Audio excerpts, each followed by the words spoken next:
First one wood pigeon, now two, both feeding at the same time. Isn't that beautiful? Revolutionary thoughts and feed the pigeons.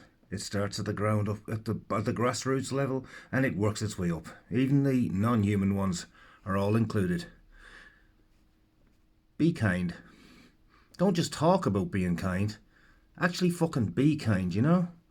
You know, lads, when women complain about men, rather than saying, not all men, just be a good man, be a good man, be a good guy, be a good lad.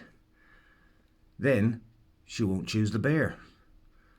And be kind to pigeons, because then they won't run away from you whenever they see you.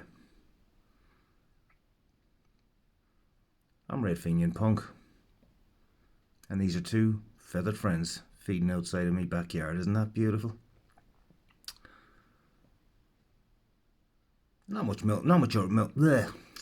I will get my words out. Not much else I can really say.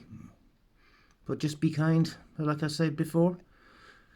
Be nice to the pigeons, be nice to the crows, be nice to the blackbirds. Be nice to the pigeons in the street and don't fucking kick them either, you cruel sadistic bastards. You wouldn't like it if they did it to you if they were 15 times the size of you, would you? Hey, come on, that's not fair. Take care of yourselves, take care of each other. Slán go fóla agus Canadian Bohar Liv Galer. Chucky our law.